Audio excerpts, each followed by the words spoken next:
వచ్చింది చాలా. మద్యం ధరలు పెంపు, అన్ని బ్రాండ్లపై 20 నుంచి 25% పెంచే ఛాన్స్. 3.5 వేల కోట్లు అంటే 3,500 కోట్ల వరకు అదనపు ఆదాయం సమకూరే అవకాశం. విమర్శలు వస్తాయనే కోణంలోనూ సర్కార్ ఆలోచన. 2 ఏళ్ల క్రితం ధరలు పెంచిన నాటి బీఆర్ఎస్ ప్రభుత్వం ఈ ఏడాది మార్చిలోనే పెంచాల్సి ఉండగా ఎన్నికల కారణంగా వాయిదా. ప్రతి ఏటా లిక్కర్ పై దాదాపు 37,000 కోట్ల ఆదాయం. ఏపీలో కొత్త ప్రభుత్వం ఏర్పడడంతో అక్కడ పాలసీలో మార్పు. తెలంగాణ సరిహద్దు జిల్లాలో పడే ప్రభావం పైన అధ్యయనం అంటూ పూర్తిగా ఇగో అన్ని బ్రాండ్ల మీద 20 నుంచి 25% పెంచుతారట. ఇప్పుడు ఎవరిని ఏమందాం? ఇక గతంలో కేసీఆర్ చేస్తే కేసీఆర్ తాగుబోతుల తెలంగాణ చేసిండు. పూర్తిగా తాగుబోతుల పైన వచ్చేటువంటి ఆదాయం ద్వారానే రాష్ట్రాన్ని నడుపుతున్నాడు అని చెప్పి అన్నప్పుడు మరి ఇలా కాంగ్రెస్ ఏం చేస్తా ఉంది? ఇలా కాంగ్రెస్ ప్రభుత్వం ఏం చేస్తా ఉంది? మరి వీళ్ళెందుకు మరి బ్రాండ్ల ఇంత డబ్బులు రేట్లు పెంచితే మరి ఊరుకుంటారా ప్రజలు? ఇక వీళ్ళైతే ఏమన్నా ఎంత పెట్టైనా కొంటారని చెప్పి అనుకోవడమా, లేకపోతే నిజంగా మరి వీళ్ళు కూడా లిక్కర్ ద్వారా వచ్చే ఆదాయాన్ని ఎక్కువ సమకూర్చుకొని దాని ద్వారానే ప్రభుత్వాన్ని నడపాలని డిసైడ్ అయినరా? బెడ్ షాపులు తీసేస్తామని చెప్పిండ్రు, మద్యపాన నిషేధం అని చెప్పలేదు, కానీ చేయాల్సిన బాధ్యత ఉందా లేదా ప్రభుత్వానికి? ఎన్ని కుటుంబాలు చిన్న భిన్నమవుతున్నాయి, ఆ సోయి ఉందా లేదా అసలు వీళ్ళకి?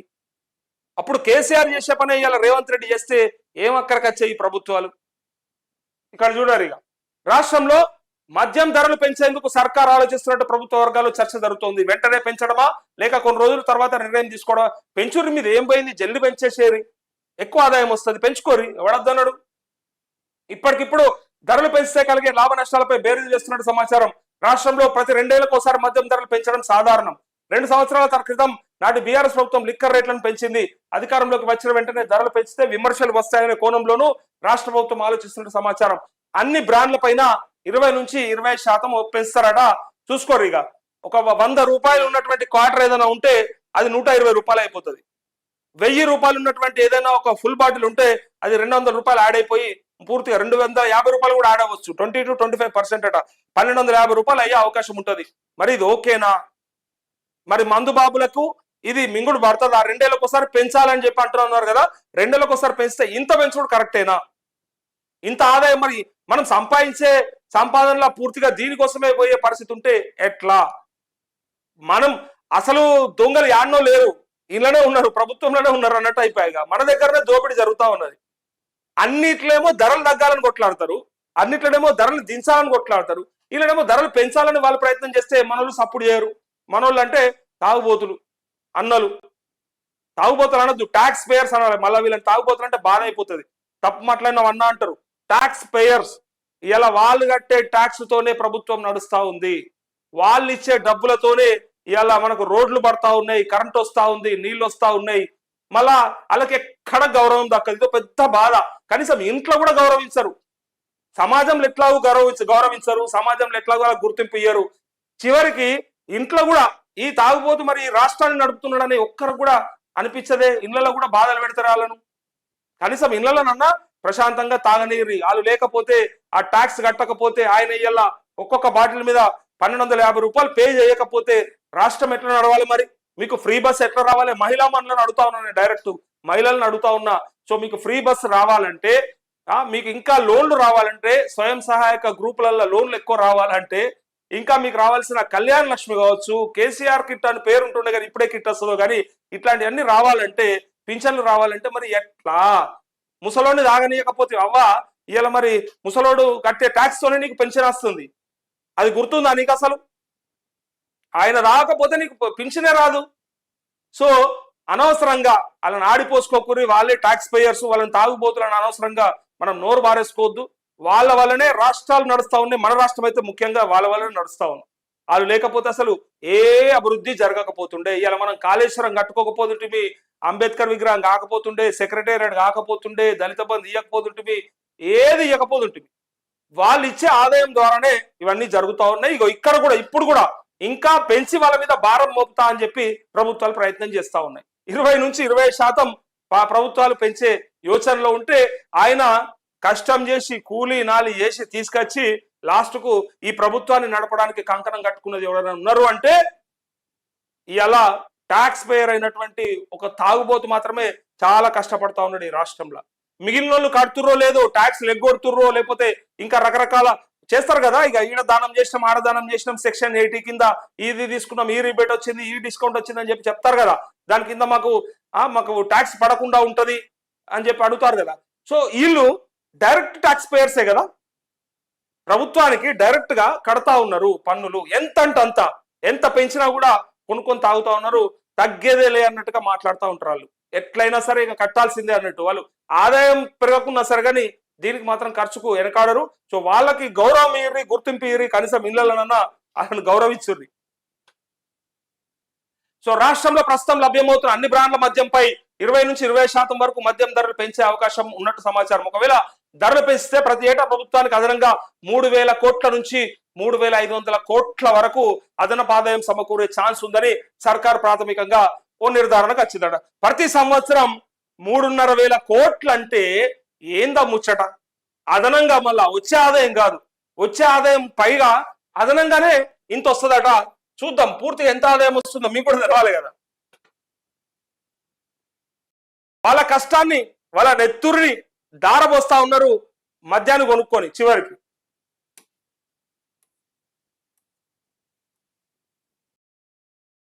వచ్చినట్టు సమాచారం 2022 నాటికి అంటే మార్చిలో అప్పటి ప్రభుత్వం లిక్కర్ రేట్లను పెంచింది.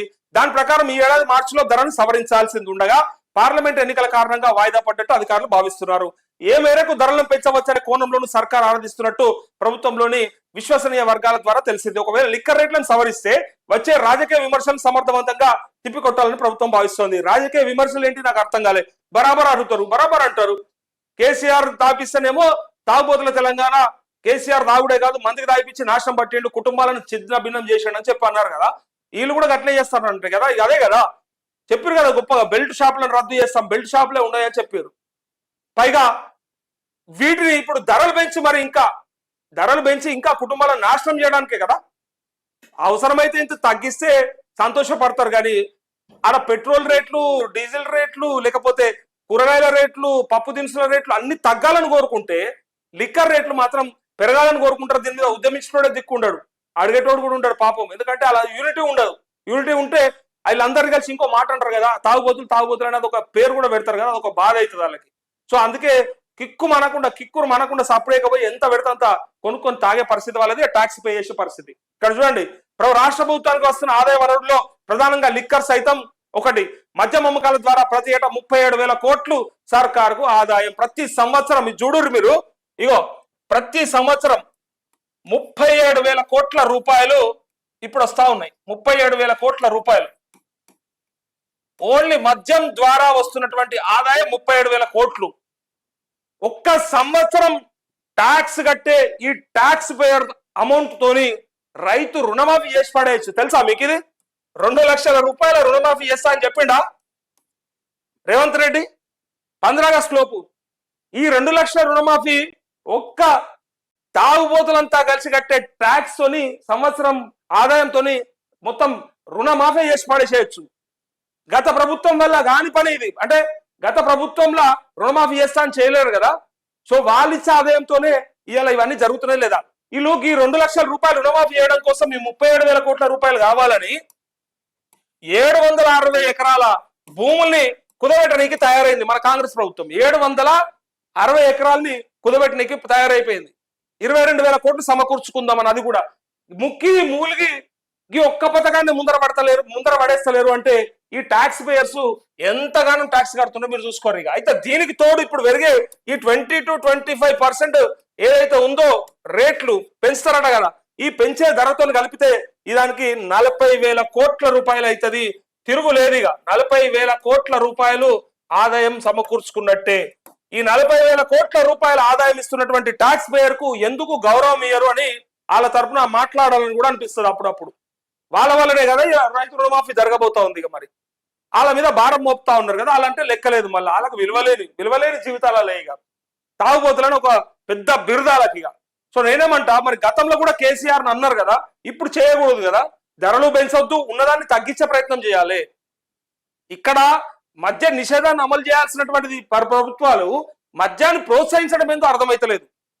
ఎక్కువ ప్రోత్సహించి ఎక్కువ అమ్మకాలు పక్క రాష్ట్రాల నుంచి రావద్దు, మన రాష్ట్రంలోనే తాగాలి, మన రాష్ట్రంలోనే కొనాలి, మన రాష్ట్రంలోనికి ఆదాయం రావాలని చెప్పి బార్డర్ల కాడ చెక్ పోస్టులు. పైగా మన దగ్గర దానికి డిస్కౌంట్లు ఇచ్చి తక్కువ చేసి రేట్ ఇంకా కుటుంబాలను నిలబెట్టాల్సింది పోయి వీళ్ళ ఉద్దేశం ఏంటంటే ధర తక్కువ ఇస్తే ఎక్కువ తాగుతారు. ప్రభుత్వాలు ఏం ఆలోచిస్తాయంటే ఒకవేళ ధర తక్కువ పెడితే ఎక్కువ తాగి నాశనం అయిపోతారు, అందుకే పెడతాం ఎక్కువ అంటే పెట్టురు. మరి 10,000 రూపాయలకు బాటిల్ పెడితే కొంటారు, లేకపోతే లేదు, లేకపోతే అప్పుడు ఉన్నాయి అమ్ముకుంటారు. మరి అప్పుడు ఇంకా ఇంకా ఏదన్నా జరగవచ్చు. ఇక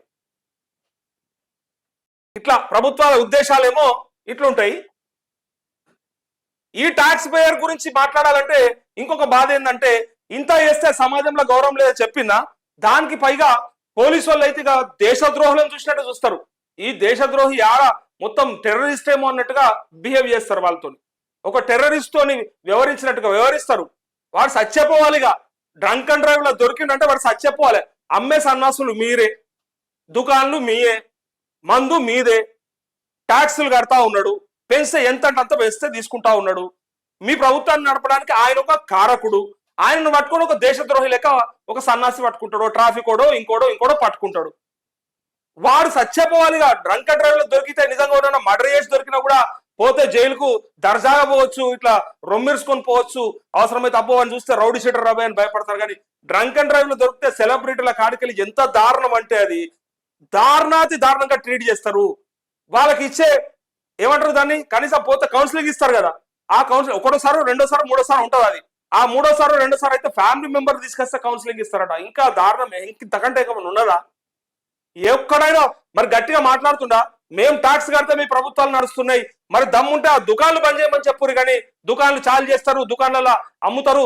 మరి ఆడికెళ్ళి కొనుకొచ్చుకొని తాగిన నన్నెందుకు పోనీయర్ ఇంటికి అంటే ఇక 100 రూపాయలు పెట్టి కొనలేనోడు బండి మీద ఇంటికి పోతే ఒక డ్రైవర్ పెట్టుకొని పోతాడు ఆ 2 వీలర్ మీద. ఇక ఇంకొక కోణం ఏందన్నా అట్లా తప్పుగా మాట్లాడుతున్నావు, మరి వాడు తాగి ఇష్టం ఉన్నట్టు వస్తే యాక్సిడెంట్లు అయితే ఎట్లా, యాక్సిడెంట్లు ఎట్లయితే అట్లా అంటే మరి యాక్సిడెంట్లు అవుతే ఎట్లా అన్నోళ్ళు మందే అమ్మకపోతే సరిపోతుంది కదా. అసలు మందే లభించకపోతే బంద్ చేస్తే దుకాణాలు బంద్ ఉంటే అయిపోతుంది కదా. బార్లు ఎందుకు పెట్టాలని నేను అడుగుతున్నా. వైన్ షాప్ల కాడ పర్మిట్ రూమ్లు ఏమవసరమా? ఈ సబ్జెక్ట్ నేను అసలు అవసరమే లేదు, మాట్లాడద్దు అనుకున్నా. కానీ మొన్నటి నుంచి నాకు చాలా బాధ అనిపిస్తా ఉంది. ఎంతో మంది వీడియోలు చూస్తా ఉన్నాం. అసలు వైన్ షాప్ కాడ పర్మిట్ రూమ్లు ఏమవసరం పడాడా? దాకా ఎట్లా పోవాలి? అమ్మి అని ఇంటికి పంపేరు ఉంటుంది. ఇంట్లో పెళ్ళాలు తాగనియరు, బయట పోలీసులు తాగనియరు. వాడు ఏడ తాగాలి మరి? చెప్పురు, మరి అదని చెప్పురు కదా. మనకంటూ ఒక ప్లేస్ అని పెట్టురు కదా, ఆడ తాగుతాడు. తాగితే బయట రోడ్డు మీద పోవద్దా ఇవన్నీ. ఈ సబ్జెక్ట్ అవసరం లేని సబ్జెక్ట్ అయినప్పటికీ చాలా మంది బాధపడతారు, లోపల అనుకుంటా ఉంటారు. ఆ మాటలు విన్నా కాబట్టి చెప్తా ఉన్నాను నేను. సో అట్లా సమస్య. ఈయన ఎట్లా పోతాడు ఇంటికి? బార్లు ఎందుకు పెడుతున్నారు నేను అడుగుతున్నా. అసలు ప్రభుత్వం బార్లకు ఎందుకు పర్మిషన్ ఇవ్వాలి? పబ్లకు ఎందుకు పర్మిషన్ ఇవ్వాలి? ఎక్కువ మట్టుకు పర్మిట్ రూమ్లో తాగినోళ్ళు కానీ లేదంటే బార్ల తాగినోళ్ళు కానీ తొందరగా ఇంటికి వెళ్ళిపోయే ప్రయత్నం చేస్తారు. కనీసము వాడు మళ్ళీ ఇంటికి వెళ్ళాలి కాబట్టి ఎంతో కొంత తక్కువ తీసుకునే ప్రయత్నం చేస్తాడు. కానీ దొంగలు పబ్లల్లా అర్ధరాత్రి దాకా నడిపిస్తారు. 1 గంటకు 2 గంటలకు మద్యం దొరుకుతుంది, వాడు 3 గంటలకు పోతాడు, వాడికి నిద్ర ఉండదు, డ్రగ్స్ లేకపోతే మత్తులో పోయి వాడు యాక్సిడెంట్లు చేస్తాడు. పైసలున్న సన్నాసులు చేస్తారు, వాళ్ళని పట్టుకోరు. గవి ఎందుకు నడుస్తాయి గవి? వీడు పాపం కష్టం చేసో 100 రూపాయలు దాగి తొవ్వంటి పోతుంటే దొరకబట్టుకుని వానికి ఒక 2,000 రూపాయల ఫైన్ వేసి లేకపోతే జైల్లో పెట్టి 4 రోజులు పరిశాన్ చేస్తారు. ఆ దొంగలు రాత్రి 1 గంట దాకా 2 గంటల దాకా నడిపిస్తారు. వాళ్ళని ఎందుకు బంద్ చేపియరు? అసలు సమస్య వాళ్ళతో అవుతుంది కదా. వాళ్ళే కదా కార్లు ఎక్కిచ్చేది, బండ్లు ఎక్కిచ్చేది, యాక్సిడెంట్ చేసేది. ప్లాట్ఫామ్ లో మీద వండుకున్న మీద బండ్లు ఎక్కించేది ఆ సన్నాసులే కదా. వీళ్ళు ఎక్కిచ్చారు ఎన్నడం? వాళ్ళంతా వాళ్ళు కింద పడి సచ్చిన వాళ్ళే ఉన్నారు ఎక్కువ. వాళ్ళంతా వాళ్ళు వాళ్ళ ఆరోగ్యాలు ఖరాబ్ చేసుకొని వాళ్ళ తలకాయలు వాళ్ళ కొట్టుకున్నలే. కానీ అతి తక్కువ యాక్సిడెంట్లు వీళ్ళ వల్ల అయితే, అతి ఎక్కువ యాక్సిడెంట్లు వాళ్ళ వల్ల అవుతాయి. అర్ధరాత్రి దాకా తాక్కుంటా ఇష్టం వచ్చినట్టు వాళ్ళకు పర్మిషన్లు ఇచ్చుకుంటా వాడిని పట్టుకునే దమ్ముండదు పోలీసు వాళ్ళకు. పైసలు ఉన్నోడిని ఒక రకంగా ట్రీట్ చేస్తారు, సెలబ్రిటీలను ఒక రకంగా ట్రీట్ చేస్తారు. ఇక్కడ పాపం మామూలుడిని అయితే సామాన్యుని అయితే ఆగం చేస్తారు. ఒక టెర్రరిస్ట్ నే నిజంగా ఒక ఉగ్రవాదిని చూసినట్టు చూస్తారు డ్రంక్ అండ్ డ్రైవ్ లో దొరికిన వాళ్ళని. చాలా మంది బాధపడ్డారు. వాళ్ళ విషయం గురించి చెప్పాలనిపించింది అంతే తప్ప అదే పెద్ద సబ్జెక్ట్ కాదు. కానీ దాని గురించి ఆలోచించాలి. వాళ్ళే ట్యాక్స్ కడుతున్నారని చెప్పినాక అలాగ ఆ మాత్రం గౌరవం ఇవ్వకపోతే ఎట్లా మరి? 37,000 కోట్ల వరకు సర్కార్కు ఆదాయం సమకూరుతుంది. కాంగ్రెస్ ఎన్నికల ప్రణాళికలో అనేక సంక్షేమ పథకాలు ప్రకటించింది. ఇప్పటికే ఉచిత బస్సు ప్రయాణం, 200 యూనిట్ల ఫ్రీ కరెంటు, 500 గ్యాస్ సిలిండర్ పథకాలు అమలు చేస్తుంది. ఆగస్టు 15 లోపు రైతులకు 2 లక్షల రుణమాఫీ చేస్తామని ప్రకటించారు. అలాగే రైతు భరోసా, పింఛన్ల పెంపు, మహిళలకు ప్రతి నెల 2,500 సాయంతో పాటు ఇతర హామీలను అమలు చేయాల్సి ఉంది. ఇటీవలే ఆదాయ వనరుల సమీకరణపై ఏర్పడిన మంత్రివర్గ ఉపసంఘం సమావేశం నిర్వహించింది. అందులో ఏ శాఖల నుంచి అదనంగా నిధుల సమీకరణ చేయొచ్చనో చర్చ జరిగిందని, అందులోని లిక్కర్ రేట్ల పెంపు అంశం సైతం ప్రస్తావనకు వచ్చినట్లు టాక్. ఏపీ లిక్కర్ పాలసీని దృష్టిలో పెట్టుకొని ఇక ఏపీలో మొన్నటిదాకా చేసినటువంటి ఏదైతే జగన్ సీఎం గా ఉన్నప్పుడు ఉన్నటువంటి పాలసీ ఉందో, ఇప్పుడు చంద్రబాబు వచ్చినాక వాళ్ళకి అందులో అక్కడ ప్రభుత్వం పడిపోవడానికి కారణం అది కూడా ఒకటి. జగన్మోహన్ రెడ్డి ప్రభుత్వం పడిపోవడానికి అది కూడా ఒక కారణం. ఎవడు అవునన్నా కాదన్నా, ఎవరికి తెలిసినా తెలియకపోయినా, ఎన్ని ఉన్నా ఈ టాక్స్ పేయర్స్ కి గౌరవం ఇవ్వకుండా వానికి నచ్చిన బ్రాండ్లు అమ్మి వాళ్ళని నానా గోసలు పెట్టి చాలా మంది బాధపడ్డారు. ఇదంతా బయటకు చెప్పలేని విషయము. ప్రజలు జర్నలిస్టులుగా లేదంటే మీడియా మిత్రులుగా మాతో పంచుకునే విషయమే తప్ప ప్రజలు బయట ఎవరికి చెప్పరు. ఎందుకంటే చెప్తే వారికి సిగ్గుపోతుంది కదా, ఇజ్జత్ పోతుంది కదా. అరే నాకు కావాలంటే సరైన మందు కూడా దొరకలేదని చెప్పాలంటే వాడిని ఇటు తాగుపోతారా భయ అని అంటారు కదా, వాడిని బదనాం చేస్తారు కదా. ఆ బాధకు మాకు సాటుకు చెప్తారు అన్న, అట్లా కాదు కానీ ఈ లాస్ట్ కు మందన సక్క పెట్టలేదు కదా అన్న అని చెప్పి బాధపడ్డ ఆంధ్ర ప్రజలు చాలా మందిని మేము చూసినాము. సో అది కూడా ఒక కారణం, ప్రధాన కారణం. ఆయన పరిపాలన ఒక కారణమై ఉండొచ్చు కానీ ఇది కూడా ఒక కారణము. ఆ సరైన మందు బ్రాండ్లు పెట్టకపోవడం వల్లనే జగన్మోహన్ రెడ్డి ఓడిపోయిండు. సో అందుకోసమే చంద్రబాబు వచ్చిన తర్వాత దాన్ని మార్పు తీసుకొస్తా, ఆ పాలసీలో కూడా మార్పు తీసుకొస్తా అని చెప్పిండు కదా, అదే కారణం ఇది. సో అందుకోసమే ఇక్కడ కూడా ఇప్పుడు రేట్లు పెంచి ఇక్కడ ఇక చూడుర్రి, మహిళా మనులను చూడుర్రి, ఇక్కడ వాళ్ళకు ఉచిత బస్సు, అట్లా ఫ్రీ కరెంటు, గ్యాస్ సిలిండర్ ఇవన్నీ వస్తా ఉన్నాయి. మళ్ళీ 2,500 రూపాయలు ఇవ్వాలి నెలకి. సో ఇవన్నీ ఇవ్వాలంటే ఈ పింఛన్లు పెంచాలి, అట్లే రైతు భరోసా పెంచాలి, ఇన్ని హామీలు ఇవ్వాలంటే మళ్ళీ ఎవరి మీద పడింది భారం అంతా? ఎవరి కోసం ఇదంతా? తీసుకుపోయి మన పైసలు కొట్టి మనకే పెట్టడానికి ప్రయత్నం చేస్తా ఉంది. మళ్ళా ఇప్పుడు వీళ్ళకి ఇచ్చే డబ్బులు ఏవైతే ఉన్నాయో ఇవన్నీ ఎక్కడి నుంచి వస్తున్నాయి అంటే ఈ లిక్కర్ ద్వారా ఆదాయం సమకూర్చుకోవడం ద్వారా వస్తున్నాయి. దాంతో పాటు ఇలా 20% వరకు పెంచడం అంటే మరో 3,500 కోట్ల రూపాయలు ప్రతి సంవత్సరానికి పెంచుతారు. అంటే 12 మూల 36 అంటే 300 కోట్ల రూపాయలు ప్రతి నెల ఈ రాష్ట్రంలో అధికంగా తెచ్చుకోవడానికి ప్రయత్నం చేస్తా ఉన్నారు. 3,000 కోట్ల రూపాయలు ప్రతి నెల రావాల్సిన ఆదాయం ఏదైతే ఉందో దాని కాస్త ఇప్పుడు 3,500 కోట్ల రూపాయలకు తీసుకుపోయారు. ఇంత ఆదాయం ఓన్లీ లిక్కర్ ద్వారా వస్తున్నప్పుడు ఈ స్కీమ్లన్నీ కూడా ఎట్లిస్తున్నారు అంటే మనది కొట్టి మనకు పెడతా ఉన్నారు. అది మనకు తెలవాలి. వాడు ఎడికెళ్ళో తెస్తలేడు, మన ఇంట్లోకెళ్ళే దోసుకపోతా ఉన్నాడు ఈ రూపంగా. ఇంట్లో ఆడోళ్ళకి చెప్పి కొనుక్కుంటారా, కొనుక్కోరు కదా. పాపం 100 కాడ 150 అయినా కొనుక్కొని తాగుతారు. ఆ 50 రూపాయలు కట్టినట్టే ట్యాక్స్ వానికి. ఆ కట్టే ట్యాక్స్ ద్వారా ప్రభుత్వాలు నడుస్తా ఉన్నాయి. సిగ్గుచేటిది, బాధాకరం. తాగుబోతుల మీద రాష్ట్రాన్ని నడపడం అనేది కేసీఆర్ చేసిన తప్పు ఏదైతే ఉందో ఇప్పుడు రేవంత్ రెడ్డి చేస్తే కూడా అది 100% తప్పు అవుతుంది. అది చేయకూడదని చెప్పి కోరుకుంటా ఉన్నాం.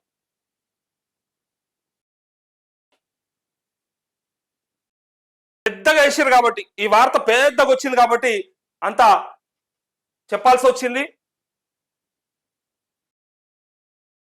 తగ్గించడం బెటర్. దాన్ని కుదిరితే రేట్లు తగ్గించి, షాపులు తగ్గించి, బెల్ట్ షాపులు తగ్గించి, కుదిరితే దానిపైన నియంత్రణ ఉండాలనేదే నా కోరిక.